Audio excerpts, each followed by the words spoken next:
So good evening, everyone. Thank you so much for coming. To be perfectly honest, I haven't a clue what we're going to talk about. But as we go along, I hope the inspiration will come to me. We arrived in Israel yesterday, and before that we had spent a couple of days in London with Vicky Mackenzie, who is the author of my biography, Cave in the Snow.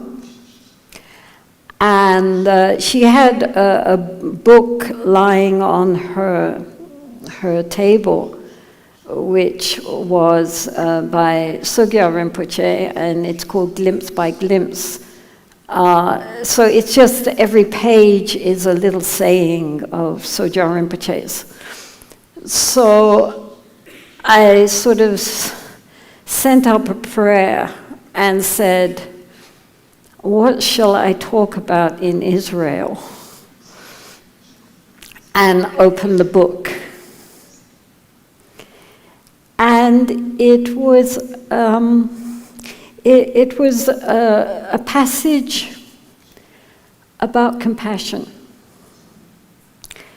and how important compassion is for developing, how important suffering is in order to develop compassion for the suffering of others. And so I thought, yes, that is a good theme for Israel.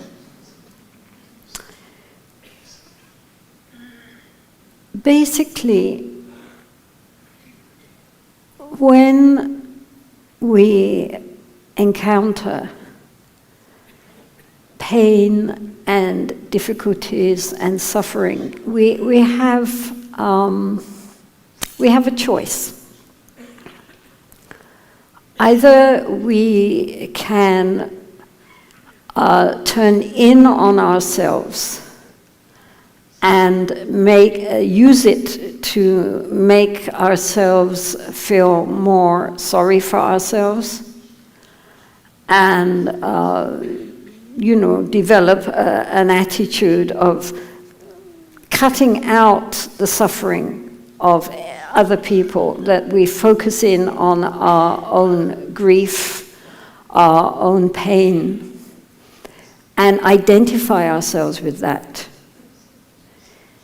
It's very important to understand that the sense of self, our ego, is actually very happy to be miserable.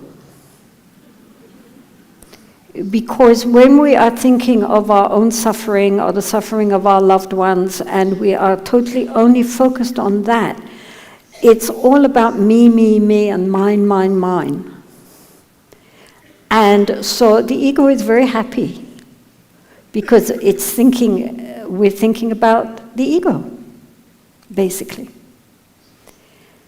And so this can very easily happen, especially when people are in abusive situations or they are suffering a lot for various reasons, ill health and loss and, maybe a very traumatic history, that they close in on themselves and only consider their own suffering and identify themselves with that suffering.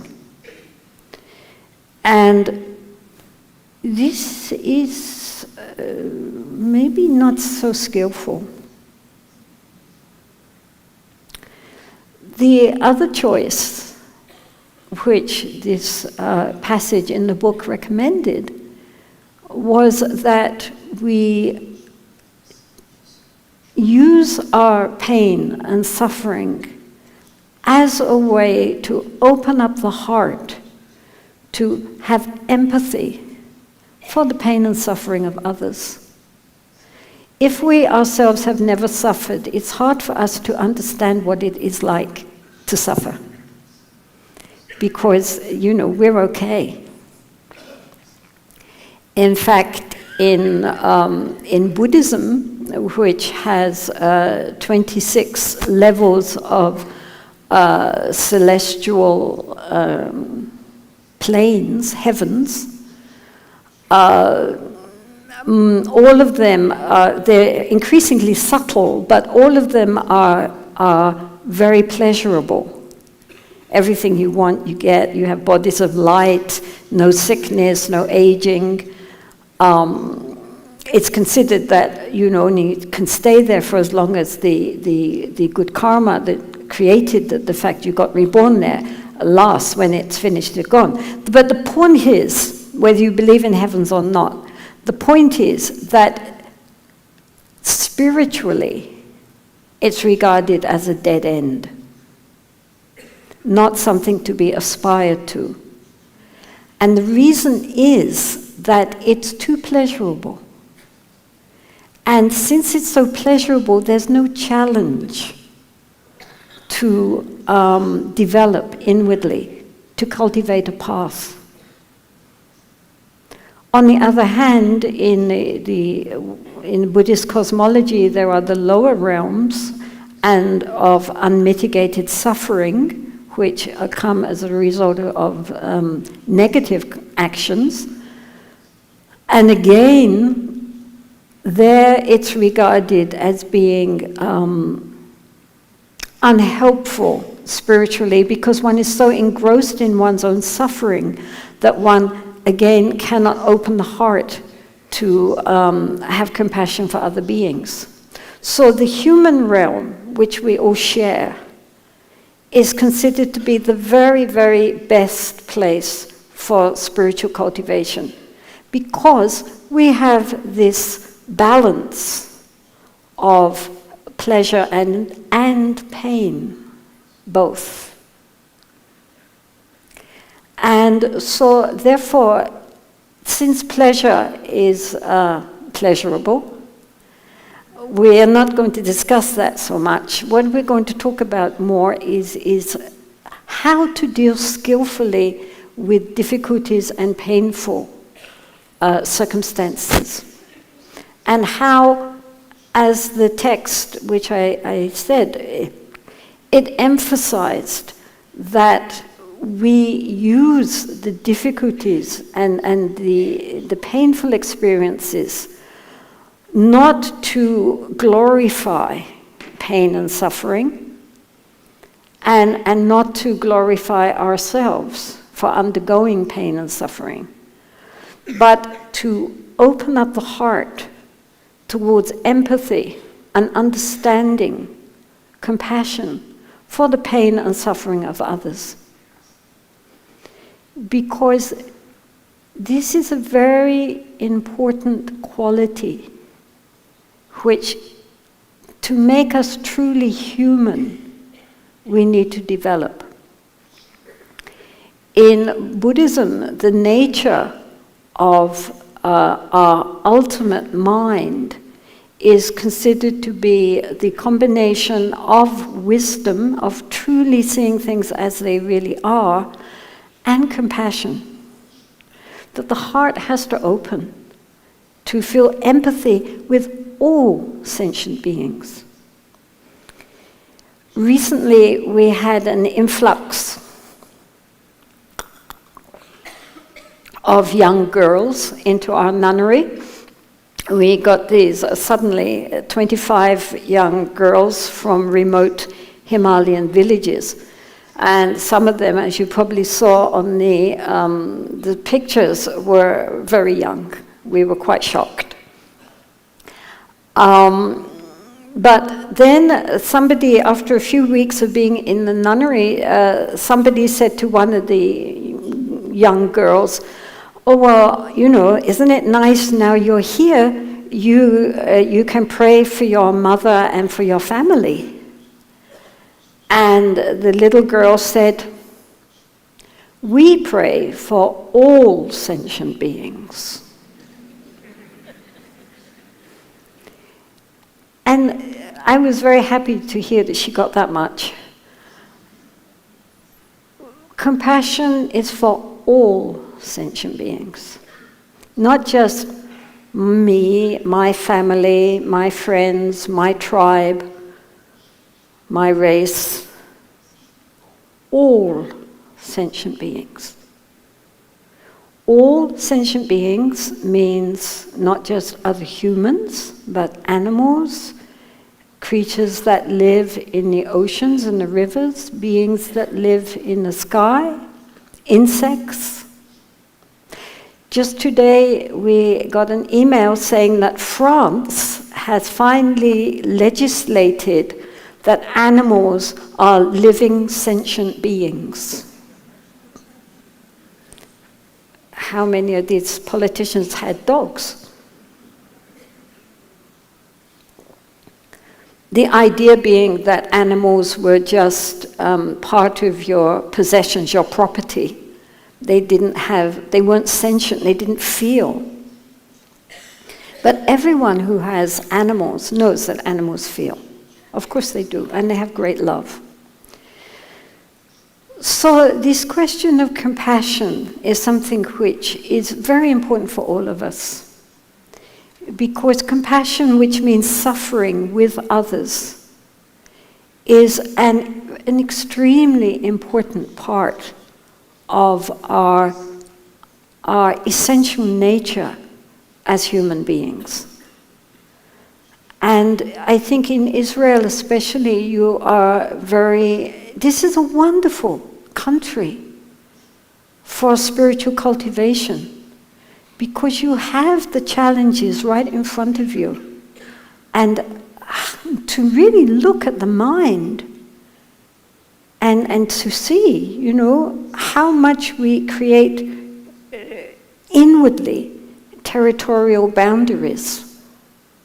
Yes, I'm going to feel love and compassion for this group, but I won't feel love and compassion for that group.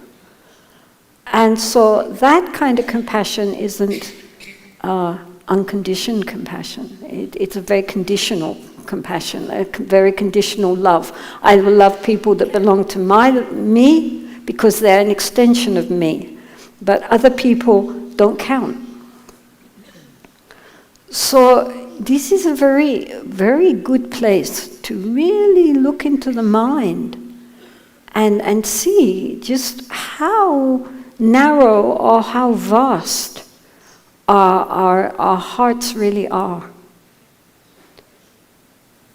Each one of us, we have to really look at our prejudices and recognize that all beings have what is called Buddha nature.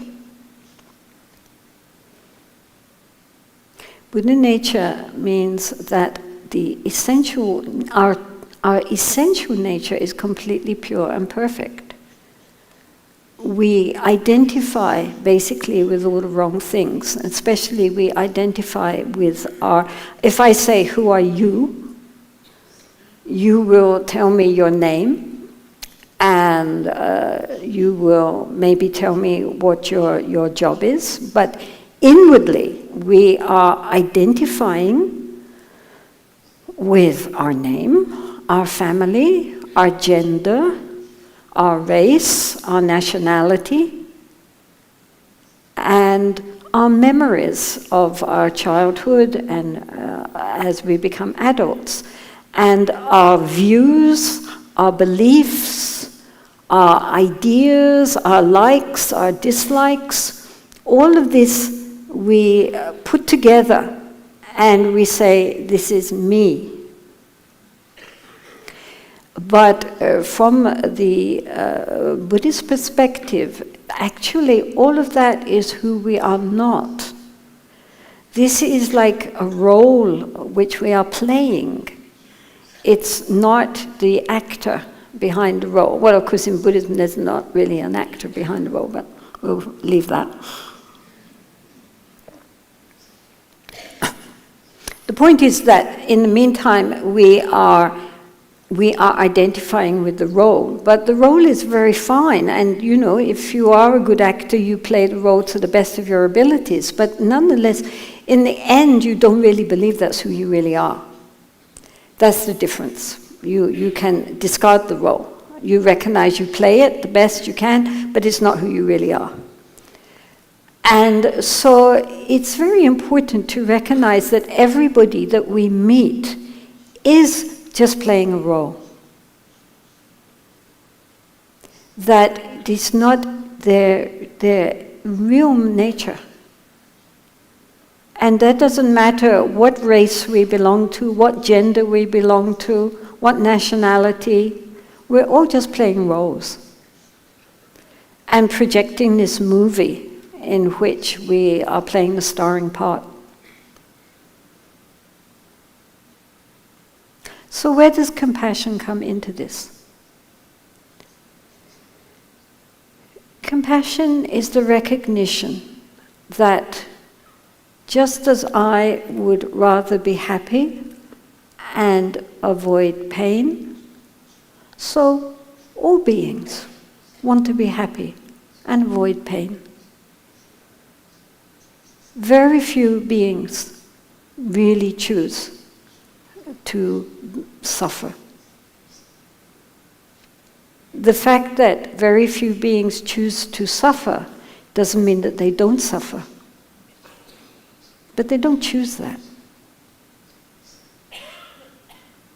All beings in their hearts want happiness. They want peace. They want to feel safe. Isn't it?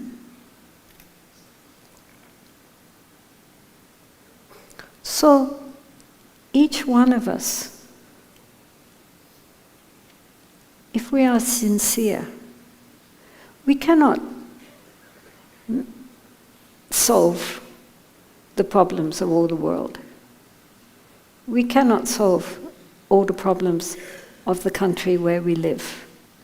But we can, to the best of our abilities, live our life in a way which brings happiness to as many people as possible and avoids bringing suffering. So we start with ourselves. Because if inside ourselves we are not at peace, if we are at war within ourselves, we are going to be at war with others too.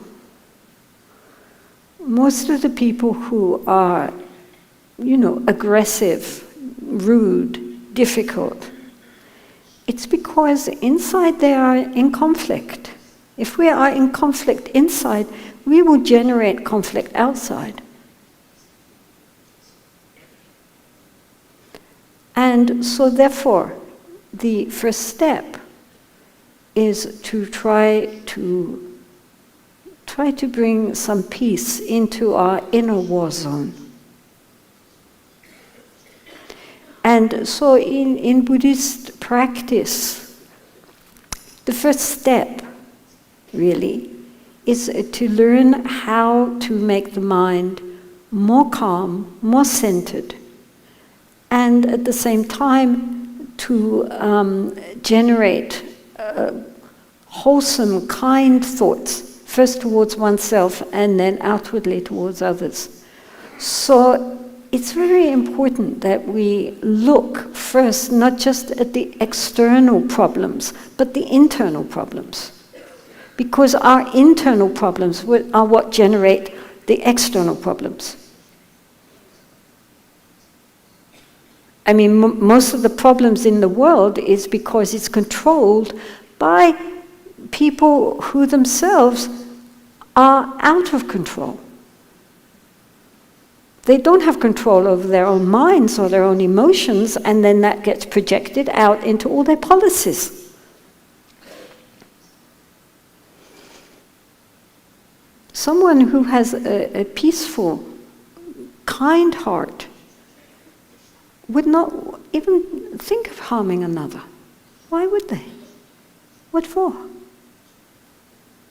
So it's very important in your country especially that really you start thinking how narrow or how open your mind really is. to embrace all beings, recognizing that under the disguise of race and nationality and religion and beliefs, we are all human beings.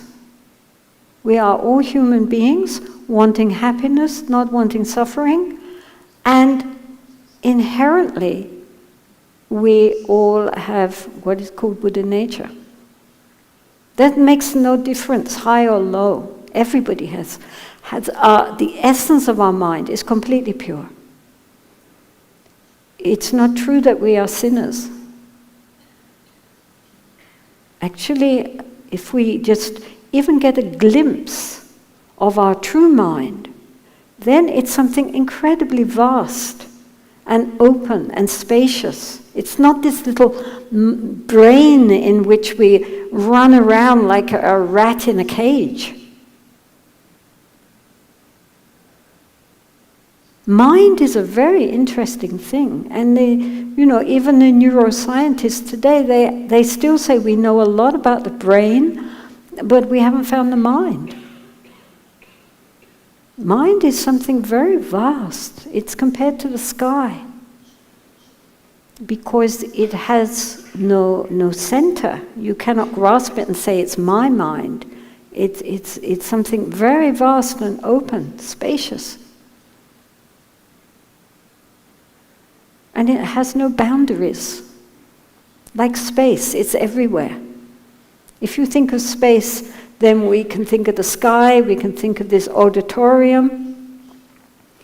If I ask you what is in this auditorium, you would say, well, there was tables and there were chairs and there were people.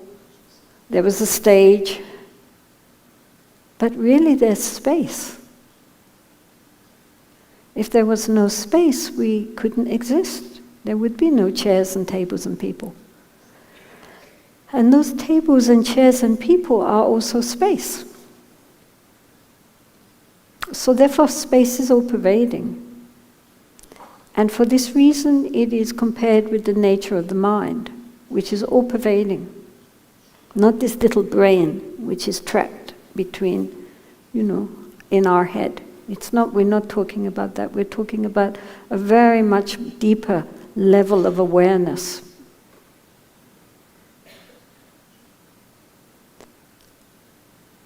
So it's compared to the sky because you can't grasp it and think this is me. But at the same time, it's not like the sky because it is conscious. The sky is not conscious. But the very essence of our mind is awareness. And this we all share. This is the point. Our individual egos make up our little sense of me versus others. But when we go beyond our ego, then that sense of I and others, it doesn't pertain. It's not there. We recognize our interconnection with all beings. So this is the true reality. And this is why, as human beings, we need to get back to our true nature. Because as long as the ego is running things, we have chaos. As we see in the world. The world is run by egomaniacs. And look what harm. So we need, basically the world is insane. I mean, we can see this. In fact, it is in many ways the one thing which sometimes makes me doubt rebirth is the fact that you would consider, if we keep coming back again and again, we'd learned something by now. But how is it that every time we end up being so stupid again? Isn't it?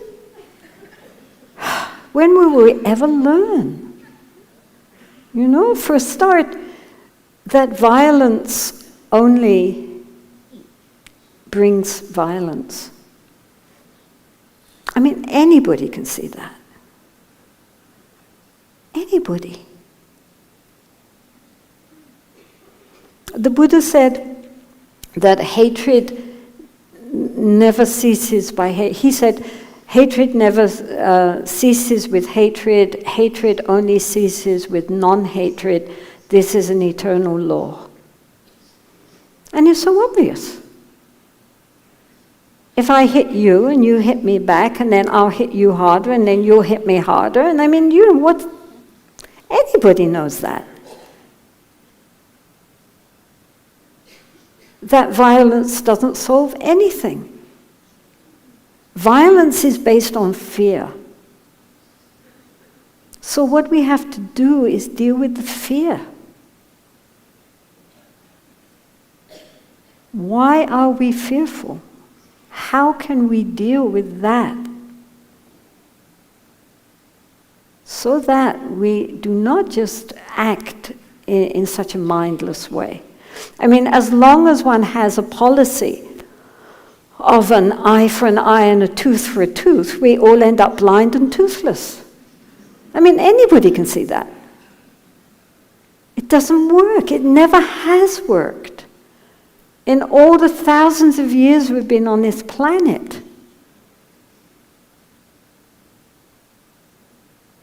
It still is not working. You know that. Almost better than anyone on this planet, that it doesn't work. So, what to do? I mean, everybody's asking, well, what to do? What's the solution? And I mean, I don't know what to do. If I could give you the formula for how to deal with this situation, I mean, I could get the Nobel Peace Prize for solving the Middle East problems.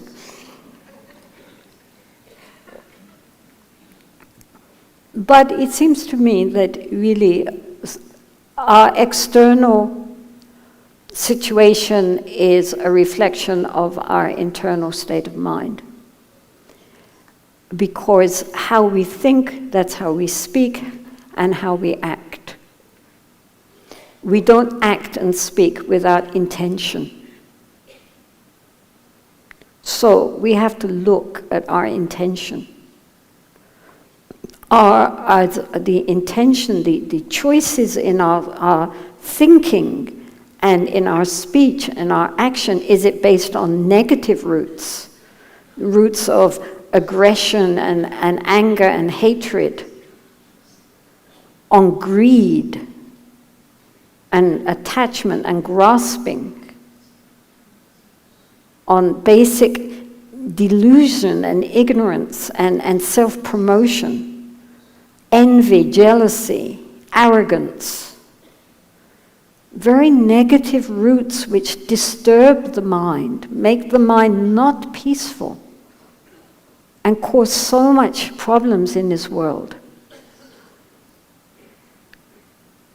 Or are our thoughts and words and deeds based on skillful roots, based on kindness, generosity, wishing well for others,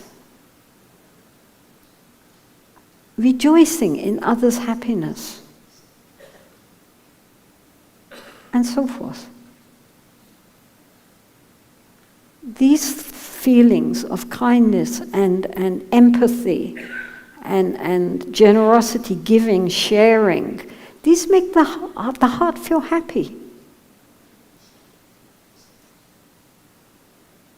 I mean, psychologically, it makes so much sense. And we are the ones who are in charge of our own mind. Only we can cultivate our mind. Nobody can do it for us. They can give us hints, they can give us techniques, they can give us encouragement, but in the end, how we live in our mind is up to us. Isn't it? And the point is that apart from, the outer repercussions of having a group of people with kind, compassionate, peaceful minds, for each one of us, we live in our mind. We take our mind with us everywhere, even in our sleep. We cannot leave our mind behind. What kind of mind are we living in? Isn't it? I mean, you have this country and you try to beautify it and make it a pleasant place for you to live in. You grow trees and keep it clean. And you have your homes, your houses, your apartments, your rooms, which you keep clean, you decorate it nicely, you try to make it a pleasing environment. And we have our bodies, which we keep clean, and we eat the right foods, and we, exercise, and we try to make ourselves look attractive and keep healthy and fit. But the place we really live is in our mind. And how much time and effort do we give to making our mind a pleasant place in which to dwell? To cleaning it, to opening up the windows to let some fresh air in, to decorate it beautifully, to make it a fit place to stay, so that we live in our mind comfortably. And we are at home in our mind. Our mind is a friend to us. It's very important. Because if we don't have a peaceful, friendly mind, then it's very hard to be peaceful and friendly to our families, in our workplace, with our neighbors, and in the country, and from there to the world. The kind of society we have reflects the minds of the people living in that society. So each one of us is culpable for the society we live in. Who made the rules? Who elected the politicians who made the rules?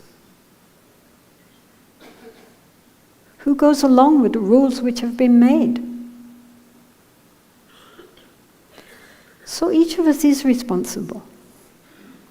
We cannot just put the blame on other people. Each one of us has the responsibility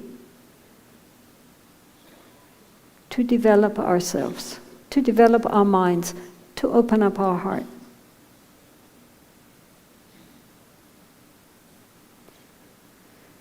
So often people feel quite helpless and hopeless. They think, what can I do? I'm just one.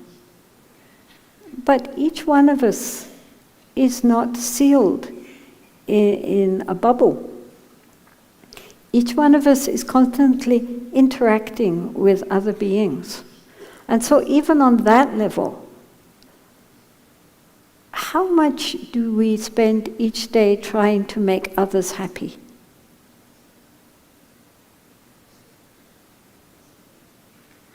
As I say, our colleagues, our family, the people we meet, are we kind? Is our speech kind? Do we make people feel better for having met us, or worse? If a society is full of people who are kind to each other, all other, then that is a very different society from one where people disregard each other, speak rudely to each other or despise each other. All of you have to ask yourselves, what have you learned from your history?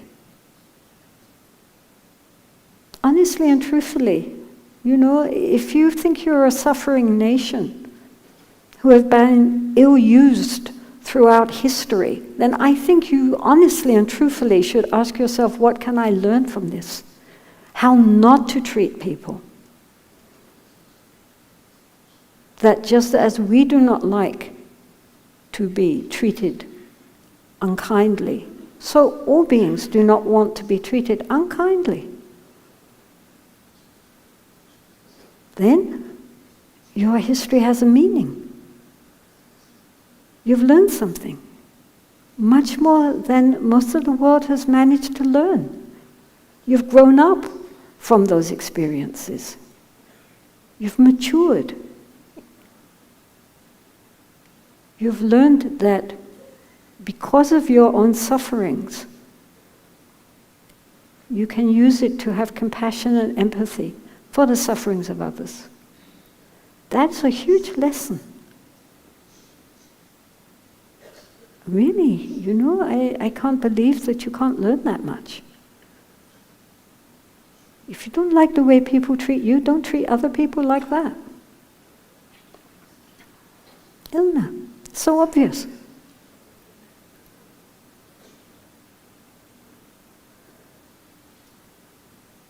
So all beings want to be happy. No being wants to suffer. So all beings are equal in this. It's nothing to do with race, it's nothing to do with nationality, it's nothing to do with gender, it's nothing to do with education, it's to do with our common humanity. And the ability as human beings to realize our true potential and not to identify which is lowest in us, to identify with that which is highest in us. Then we can feel this lifetime was well lived. Really, at the end you have to ask, what have I done with this life? How have I used it to benefit myself and to benefit others? And really used it to bring the most people possible to have benefited just from having known us. We all can do this, but we don't. So we have to ask ourselves also, why don't we? We all know that being nasty is not a good thing, isn't it? Everybody knows that. His Holiness the Dalai Lama says that, sometimes he says, my religion is kindness. So that much we can all do. It doesn't matter what we believe or what we don't believe. Are we kind to everyone? Do we genuinely look into the eyes of all other beings and see their innate goodness and respond to that?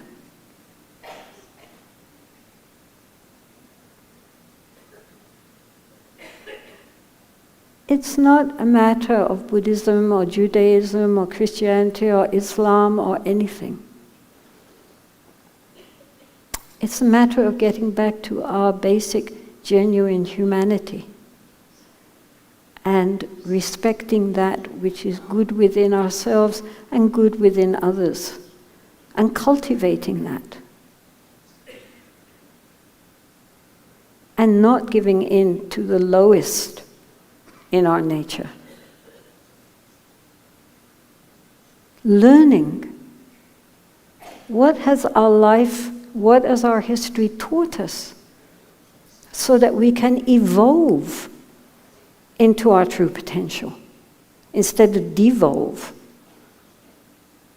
Isn't it?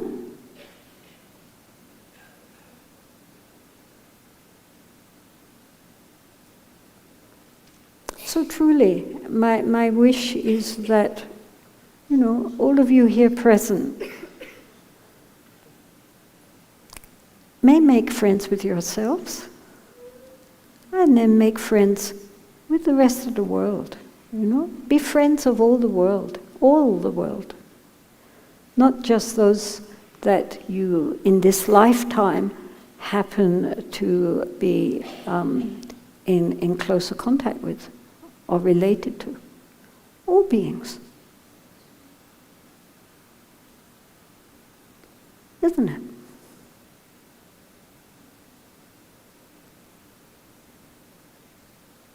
This troubled nation can be such an example for the rest of the world.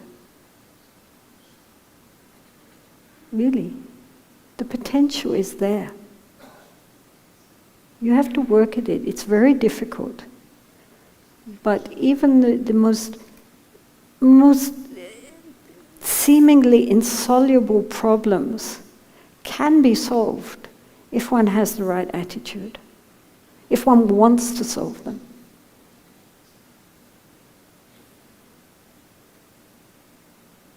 You have such a great opportunity to really be a leading light in the world.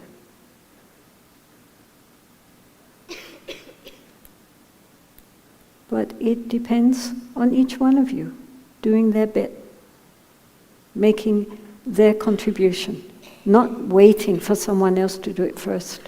Each one of us has that responsibility, isn't it? So truly, may this become a very great nation and really an example for others to follow and to emulate. The potential is there. Whether or not the potential is realized depends on each one of you. You can't put it all in the hands of politicians. Politicians always mess things up, as we know. But you are the people. You have a voice. But it needs to be a united voice. A voice for the good.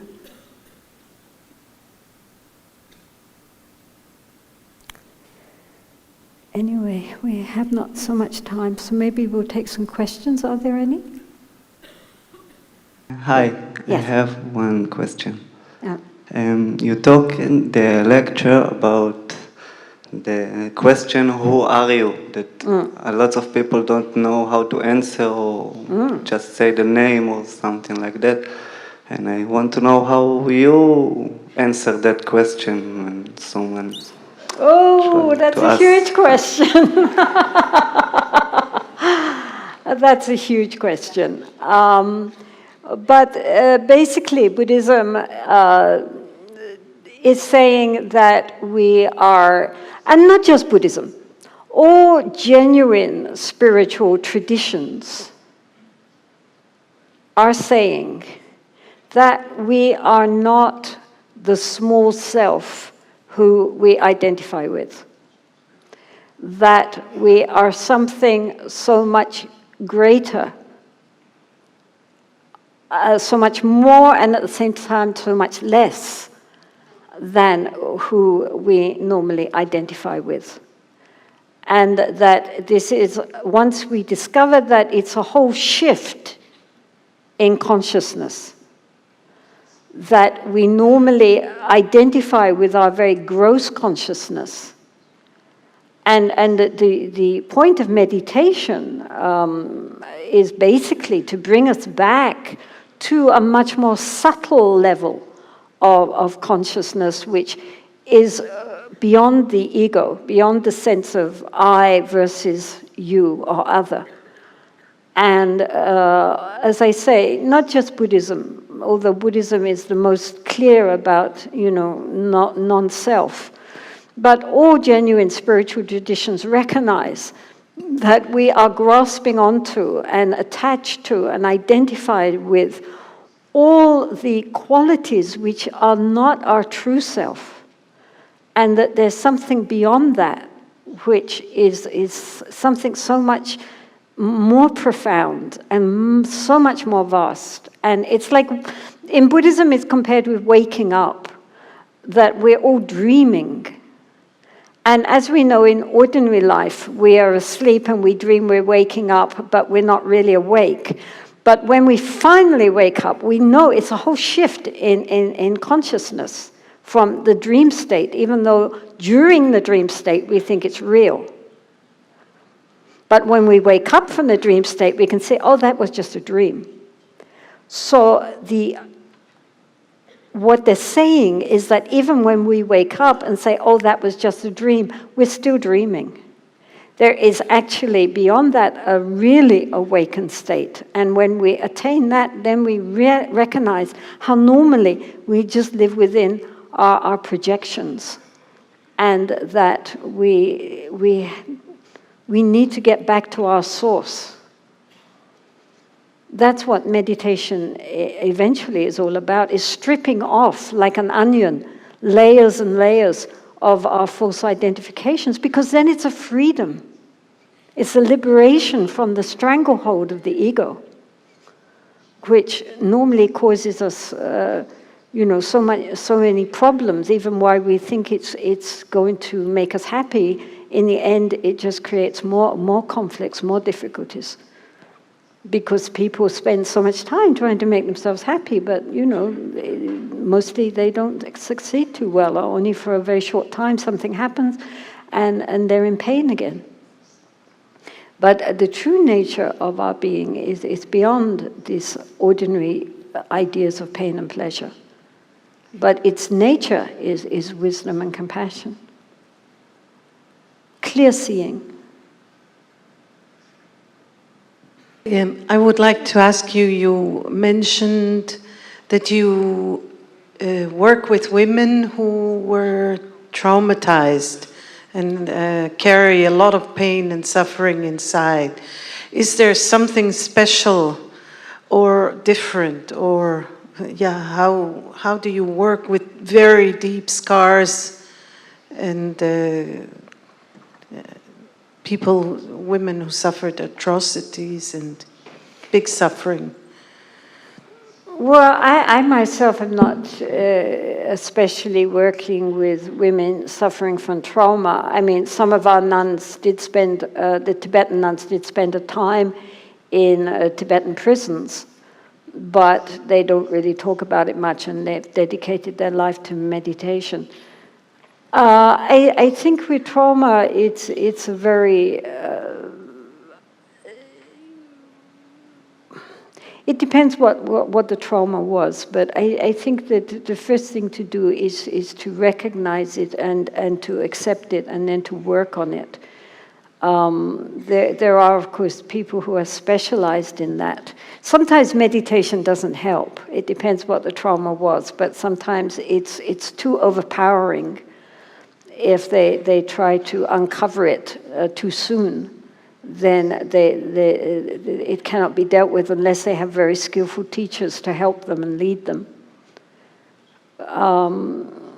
It's hard to answer the question because it depends on the circumstances. But definitely one needs compassion. One needs tremendous compassion to oneself. And this sense of forgiveness and love, it's not egoistic. It's the irony is that until we have compassion and love for others, for ourselves, we cannot have it for others. It's like we have to forgive ourselves and reconcile ourselves with ourselves, like healing an inner wound. So compassion meditations and something called sending and taking, this giving and taking is a very useful meditation also for helping people to reconcile with their own inner pain and their own inner trauma, not by suppressing it and not by gloating on it or scratching it like a wound, you know, just endlessly scratching it until it just becomes more and more of a wound.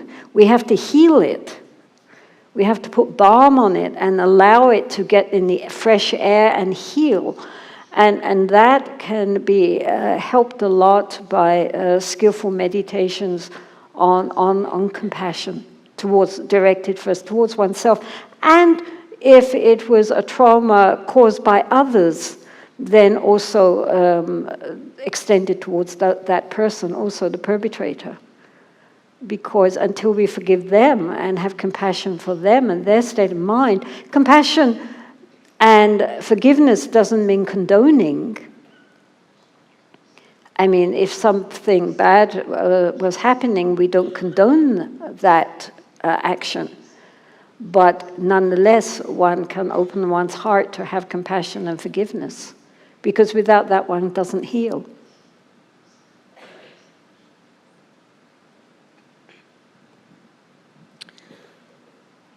And that goes for a nation too.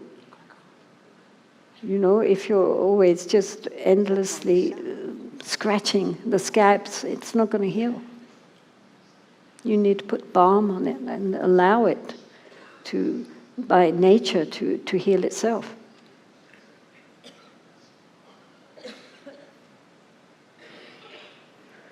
Okay, so we can leave it there, which is good because they want us out. One more. Oh, if it's a nice, easy, simple. It's a very, very nice. It's short and precise. In a state of enlightenment, all thoughts cease, or is it a process?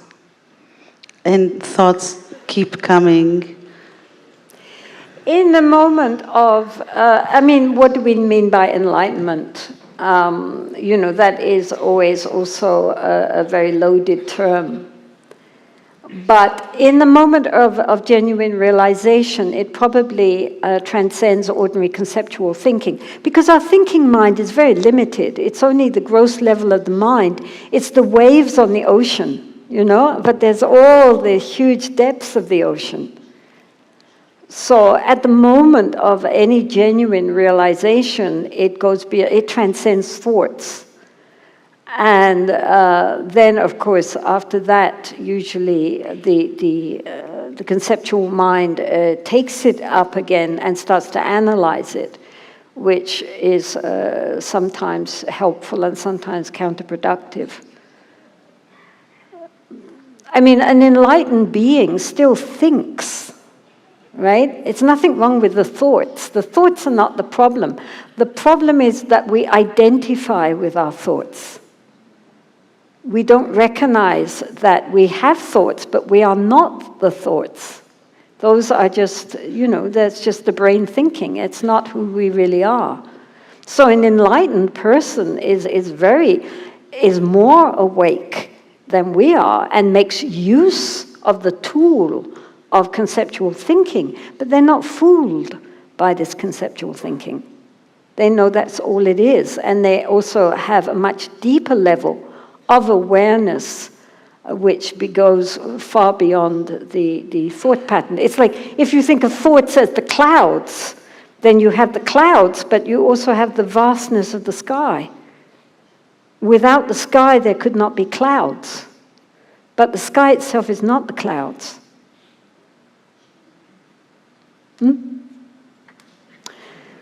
Sanandia Tanjese Bani Tony Nepadana Panze Nechekana Diabala to buy Sepizole to Vadua, Jua Jamba Pao, Jida Jamba Dangundu Samode and Dida Gunji Jesu Dolochin.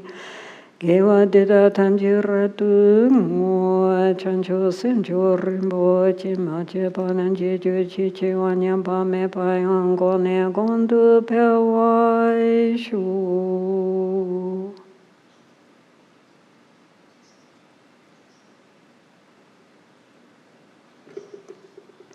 So thank you all very much. May you all be well and happy, truly, and your country also.